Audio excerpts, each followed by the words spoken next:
கூலி super star Rajinikanth அவர்களுடைய நடிப்பில் நம்ம லோகேஷ் கனகராஜ் அவர்களுடைய டைரக்ஷனில் சன் பிக்சர்ஸ் தயாரித்து இந்த படத்தை வந்து ரிலீஸ் பண்ணியிருக்காங்க. இன்றைக்கி வேர்ல்டு ஃபுல்லாக இந்த படம் வந்து ரிலீஸ் ஆகிருக்கு.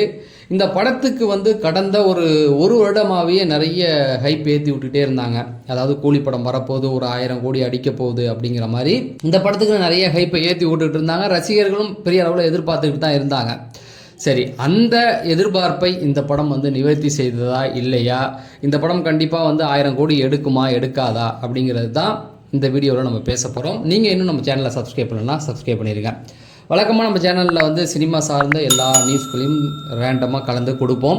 பட் இன்றைக்கி கூலி படம் வந்து ரிலீஸ் ஆகிருக்குது. இதோட வாரம் சேர்த்து கொடுக்கலான்னு பார்த்தா, ஆனால் ஒரு விஷயத்தையே கரெக்டாக ஃபோக்கஸ் பண்ணி கொடுத்துருவோம், அடுத்தது வாரம் வந்து நாளைக்கு போட்டுக்கலாம் அப்படின்னு தான் இன்றைக்கி கூலி படத்தை பற்றி நம்ம பேசிடலாம். கூலி படம் ஃபஸ்ட்டு எடுத்த உடனே நம்ம வாழ்த்து சொல்ல வேண்டியது ரஜினி சார் அவர்களுக்கு தான். ஏன்னா மனுஷன் வந்து கிட்டத்தட்ட 1975 இண்டஸ்ட்ரியில் ஆகஸ்ட் 14 முதல் ஷாட் கேபி வந்து அவர் வந்து ஆக்ஷன் சொல்லி அவரை நடிக்க வச்சார். கிட்டத்தட்ட இன்னைக்கு அதோட 50வது வருடம் வந்து நிறைவு செய்து, இந்த 50 வருடமாக ரஜினிகாந்த் அவர்களை வைத்து நிறைய விநியோகஸ்தர்கள் லாபம் தான் அடைஞ்சிருக்காங்க. நஷ்டம் அடைந்தவர்கள் பார்த்திங்கன்னா ரொம்ப கம்மியாக இருப்பாங்க. அவங்களுக்கு ரஜினி சாரே வந்து திரும்பவும் ஹெல்ப் பண்ணி அந்த நஷ்டத்தை வந்து ஈடுகட்டியிருக்காரு. அதில் முக்கியமாக பார்த்திங்கன்னா பாபா படம் சொந்த செலவுலேயே சூனியம் வச்சுக்கிட்டார். அவர் தான், அவருடைய கதையும் அதுதான், அவரும் தயாரிப்பாளரும் அவள் தான். ஆனால் அந்த படத்துடைய நஷ்டத்தை தானே பொறுப்பு எடுத்துக்கிட்டாரு. இந்த மாதிரி நிறைய உதாரணங்கள் சொல்லிட்டு போகலாம். தமிழ் சினிமாவுடைய முடிசூடா மன்னனா இன்ன வரைக்கும் அவருக்கு பின்னாடி வந்தவர்கள்லாம் அதை விட்டு விலகி போயிட்டாங்க. அவருக்கு இன்றைக்கும் அவருடைய படம் தான், ஜெயிலர் தான் வந்து நம்பர் 1 வசூலில் இருக்குது. அதுக்கப்புறம் லியோ அப்படி இப்படின்னு போயிட்டு இருக்குது. அதனால இன்னையும் ரஜினி சார் வந்து சூப்பர் ஸ்டாராக இருக்காரு. அதுக்கு வந்து அவருக்கு வந்து வாழ்த்தை தெரிவிச்சிடலாம். அதோட இந்த படத்தை வந்து லோகேஷ் கனகராஜ் வந்து நிறைய பில்டப்லாம் பண்ணிக்கிட்டு இருந்தார். ஸோ அந்த பில்டப்புக்கெல்லாம் இது ஒர்த்தா அப்படின்னு பார்த்தீங்கன்னா கண்டிப்பாக ஒரு 60 மார்க் கொடுக்கலாம். ஏன்னா அந்த அளவுக்கு படத்தை வந்து எடுத்திருக்காரு. ஃபஸ்ட்டே வந்து ரஜினி சார் தான் ஏற்றுக்கிட்டு அந்த கதாபாத்திரத்தை சிறப்பாகவே செயல்பட்டுருக்காரு. அவருக்கு வந்து 70 வயது. இந்த வயது ஸ்க்ரீனில் பார்க்கும்போது கண்டிப்பாக கிடையாது. நிறைய பேர் சொல்கிறாங்க ரஜினி சார் நடிக்க வேணாம், அது பண்ண வேணாம், இது பண்ண வேணாம். அவரால் முடியுதுங்க, அந்த அளவுக்கு இறங்கி பண்ணியிருக்காரு. அதுதான் ரஜினி சார். அவர் வயசில் உள்ளவங்க, அவர் வயசு கிட்டத்தட்ட அவருக்கு வயசு கம்மியாக உள்ளவனே இப்போல்லாம் நடக்க முடியாமல் உட்காந்துருக்கான். அந்த மனுஷன் திரும்ப நடக்கும்போது அந்த ஸ்பீடாக நடக்கிறது, அவரோட ஸ்டைலு நம்மளை பிரமிக்க வச்சுக்கிட்டே இருக்கார். இந்த பக்கம் பார்த்தீங்க அப்படின்னா லோகேஷ் கனகராஜ் ஒன்றும் இல்லைங்க, ஒரு கதை என்ன அப்படின்னு பார்த்தீங்கன்னா வழக்கமான ஒரு கதை தான். லோகேஷ் வந்து எப்போவுமே ஒரு பெரிய கதைகளில் போக மாட்டார், ஒரு சின்ன கதைக்குள்ளேயே நின்றுக்குவார். ஃபஸ்ட்டு என்ன அப்படின்னு பார்த்தீங்கன்னா, தன்னுடைய நண்பராக இருக்கிற சத்யராஜ் அவர் வந்து இறந்துடுறாரு. அவர் இறந்ததுக்கப்புறம் ரஜினி சாருக்கு ஒரு சில உண்மைகள் தெரிய வருது, அவர் எப்படி இறந்தார் அப்படின்ட்டு. அதை கண்டுபிடிக்க போகும்போது இன்னும் நிறைய விஷயங்கள் வருது. கடைசியில் அவர் ஜெயிச்சாரா அப்படிங்கிறது தான் இந்த கதையில். வழக்கமாக லோகேஷ் அப்படின்னும் போது ரோலெக்ஸ் குரூப் தான் வரும். ஏன்னா அந்த ட்ரக்ஸு அது இதுன்னு கொண்டு வருவார். பட் இதில் அது இல்லாமல் வேற ஒரு விஷயத்தை கொண்டு வந்துட்டார். இதுக்கப்புறம் பார்த்தீங்கன்னா இந்த படத்தை பார்த்து இனிமேல் அதே எடுப்பானுங்க. இனிமேல் ரிவ்யூவர்லாம் ஏன்டா சும்மா இருக்க மாட்டியா, ஒன்றா அங்கே போகிற இல்லை இங்கே வர அப்படின்னு அதை நீங்கள் படம் பார்த்தே தெரிஞ்சிங்க. அந்த மாதிரியான ஒரு விஷயத்தையும் உள்ளே கொண்டு வந்திருக்காரு. இதுதான் அந்த கதை. அந்த கதைக்கு ரஜினி சார் கண்ணா ஒருத்தா இருக்காரு. இந்த பக்கம் பார்த்தீங்கன்னா சத்யராஜ் ரொம்ப வருஷத்துக்கு அப்புறம் மிஸ்டர் பாரத்துக்கு அப்புறம் இந்த படத்தில் இணைஞ்சிருக்காரு. உண்மையை சொல்ல போனால் ரஜினி சார் வந்து ஆடியோ லாஞ்சில் சொன்னார், சிவாஜி படத்தில் எனக்கு ஈக்குவலாக நான் சம்பளம் தந்தும் சத்யராஜ் நடிக்க மாட்டேன்ட்டாருன்னு. கண்டிப்பாக அது பொய், பச்சையான பொய். உண்மை என்னன்னா ரஜினி சார் நடிக்க கேட்டிருக்காரு. சத்யராஜ் என்ன சொல்லியிருக்குன்னா, ரஜினிகாந்துக்கு ஈக்குவலாக எனக்கு சம்பளம் தருவியான்னு கேட்ட உடனே அவனுங்க சங்கர் என்ன பண்ணிட்டாரு, இல்லை வேணான்ட்டு விட்டுட்டார். இதுதான் உண்மை. பட் அந்த வயது முதிர்வு, அந்த பக்குவம் வந்ததுக்கு அப்புறமேட்டுக்கு வேற இல்லாமல் சத்யராஜுக்கு வந்து விஜய் வாய்ப்பு தரல. ஏன்னா விஜயை புகழ்ந்துக்கிட்டு இருந்தார், ஒரு படம் கொடுத்துக்கிட்டு இருந்தார். இப்போ எல்லாரும் போனதுக்கு அப்புறமேட்டுக்கு ரஜினி அவ்வளோதான், ரஜினி படம் வருது, அதில் ஒரு பெரிய சம்பளம் பார்க்கலான்னு அப்படின்னு வந்துட்டார் அவர்.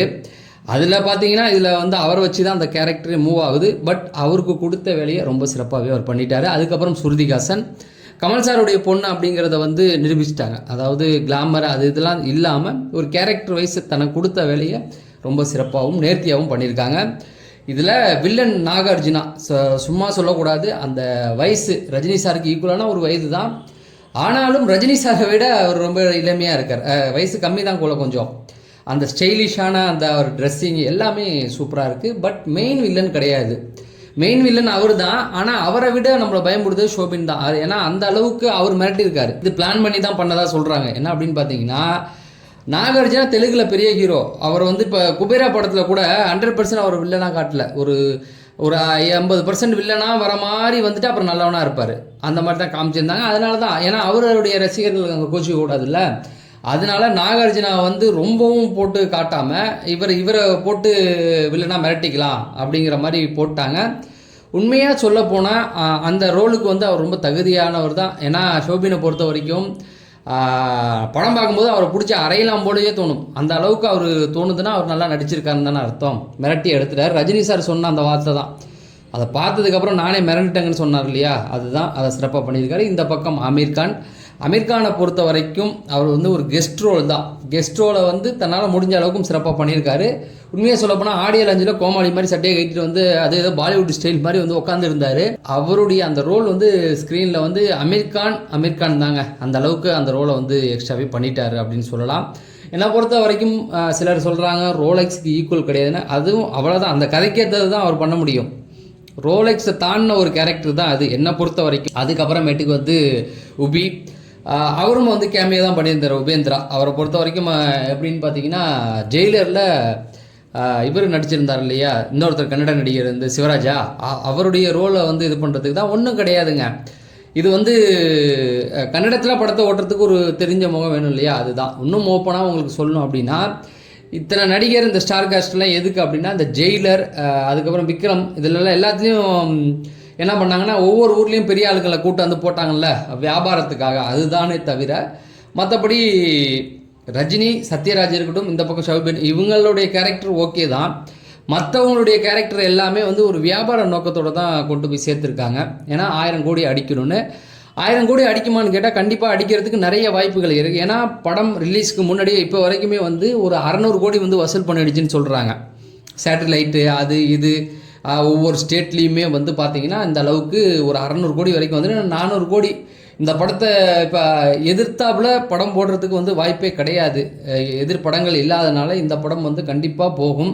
பாசிட்டிவ் அப்படின்னு பார்த்தீங்கன்னாவே விக்ரம் படம் பார்த்தோம் இல்லையா, அதில் ஃபர்ஸ்ட் ஹாஃப் கொஞ்சம் ஸ்லோவாக போய் அப்படி கொஞ்சம் கொஞ்சமாக மேலே ஏறும். அப்புறம் கமல் சார் பின்னாடி வந்து மிரட்டி எடுப்பார் இல்லையா, அதே பாணி தான் இதுலேயும் இருக்குது. ஆனால் கதை வேறு, இந்த படத்தோடைய கதை வேறு, அந்த படத்தோடைய கதை வேறு.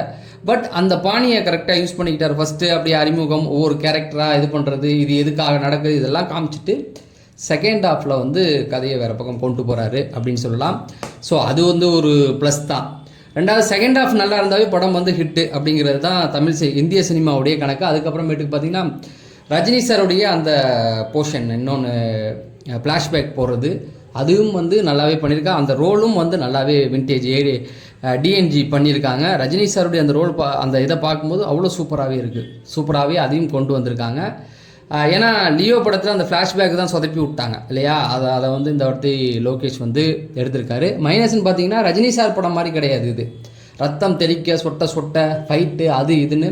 ரஜினி சார் வந்து ஒரு கமர்ஷியல் ஹீரோ. அவருக்கு வந்து ஸ்டண்ட் இருக்கும், காமெடி இருக்கும், பாட்டு, இப்படி ஜனரஞ்சகமான விஷயங்கள் வந்து இதில் இல்லாமல் லோக்கியோட படத்தில் ரஜினி சார் நடிச்சிருக்காரு அப்படிங்கிறது தான். அது வந்து ஒரு மைனஸாக வச்சுக்கலாம்.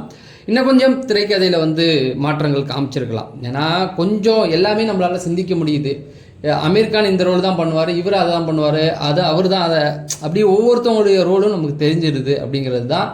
ஆனால் இதை எல்லாத்தையும் விட நம்ம அனிருத்துடைய ஒர்க்கும் வந்து கொஞ்சம் நல்லா இருக்குது. ஜெயிலரை கம்பேர் பண்ணும்போது இதில் கொஞ்சம் கம்மி தான். ஜெயிலரில் தெரிக்க விட்டுருந்தா இதில் கொஞ்சம் சோட போயிட்டார் அப்படின்னு சொல்லலாம். மற்றபடி வந்து படம் கண்டிப்பாக 1000 கோடி அடிக்கிறதுக்கு நிறைய வாய்ப்புகள் இருக்குது. படம் நல்லாவும் இருக்குது. ஆனால் என்ன, குழந்தைகள் பார்க்க முடியாது, சர்டிஃபிகேட் வாங்கிட்டாங்க. ரத்தம் தெறிக்க இந்த கொலை, வன்முறை, இதெல்லாம் நிறையாவே இருக்குது. ஆனாலும் எல்லாருக்கும் பிடிக்கிற வகையில் தான் இந்த படத்தை எடுத்திருக்காங்க. தொடர்ந்து இந்த மாதிரி சினிமா செய்திகள் தெரிஞ்சுக்க நம்ம சேனலை சப்ஸ்கிரைப் பண்ணுங்கள்.